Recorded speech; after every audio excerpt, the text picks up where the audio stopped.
Welcome to Tyler's Tips. Today I'm going to talk about overcoming some of the challenges of shooting natural light. First of all, what is natural light? So I define natural light simply as the sun. So outside, if we're using the sun as our light source, or if we're inside, we're using the light coming in a window, that's natural light. Some of the most beautiful light ever, and some of the most challenging light ever, because we can't control it. So how do we overcome some of these challenges? The way I see it, there are three big challenges. Number one is direction, number two is color, and number three is character, which is pretty much all the variables we have with any kind of light. But we don't have control over them very much with the sun. So how do we work with that? So starting first with the direction of the light. If we're shooting something small, and we're lucky enough to be able to physically pick it up and move it, or if you're shooting with a person, you can politely ask them, hey, could you move over here? And then you can take bad light and make it gorgeous. That can help a lot. But sometimes we're shooting a composition that we really want. We really love this angle. I don't want to change my position because this is gorgeous. Graphically, it's so pretty. But the light is totally wrong right now. Or shooting a building. I shoot a lot of architecture. And so, okay, we need to shoot this. The pretty angle on that architecture is right here. And now we need good light. How do we get that? And the answer is a combination of patience and an app. There are a bunch of different ones on your phone that will tell you exactly where the sun is going to be at a given time of day, on a given date, in a given year. So we can predict all of this stuff much more powerfully than we ever used to be able to. So the combination of a little bit of forethought, downloading an app or two, and a little bit of planning, and we can create much better lighting scenarios with a fixed composition. So that's kind of what we can do with the direction of the light. There's not a lot of levers there. The color of the light, similarly, we don't have a ton of control over it, but we do have a couple things we can do. Throughout the day and throughout the year, the color of natural light changes dramatically.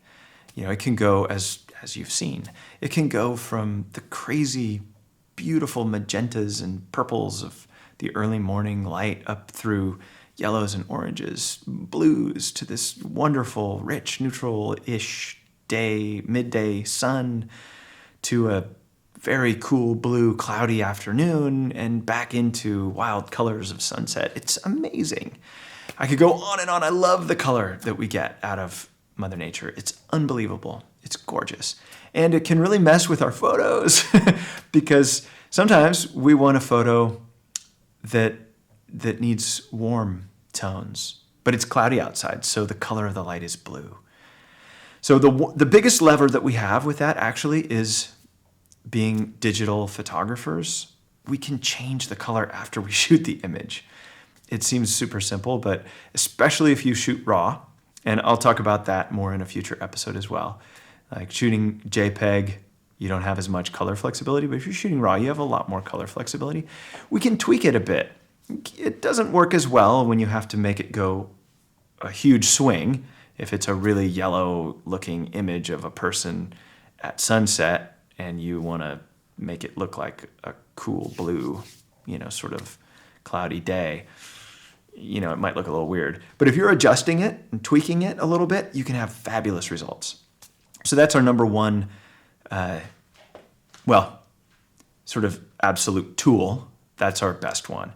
But I would argue that even better than that is our brain.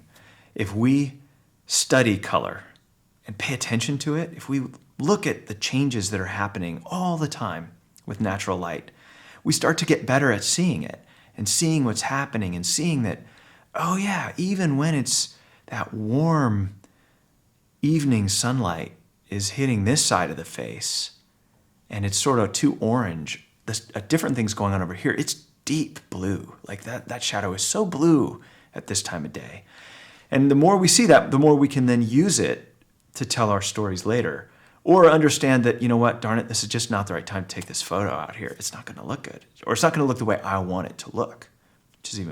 That's really what we're talking about, right?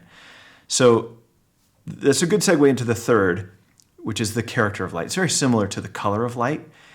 in the way that we tackle it as a challenge. We don't have a lot of levers. If that hard sun is beating down, if it's a small subject, sure, we can put a diffusion up if we don't want it to be hard. But if it's a cloudy day, we can't do much to make it hard. It just is what it is. We could take somebody out of the hard sunlight and ask them to go stand in the shade. But mostly, our best weapon is to study the character of light, to watch it, to pay attention. What does that sun look like when it comes in my kitchen window when I'm doing dishes at 8 o'clock in the morning every day before I head out the door to go to work? And how does that change throughout the year? Because it does change. The color changes too. But watch that character change. What's it like on a cloudy day? What's it like on a sunny day?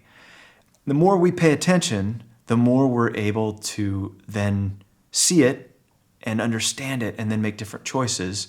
And hopefully we make choices that help tell our stories more effectively. So there you are. The 3 big challenges of working with natural light: the direction, the color, and the character. And the best thing that we can do is study these things and try to understand them better.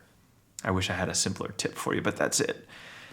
The great thing is it's beautiful to look at. Natural light is gorgeous. So I hope this was a helpful tip. And as always, thank you for your time. And if you have any ideas or questions you'd like me to discuss in a future episode, shoot me an email or drop me a line, and I will work it in. Until next time.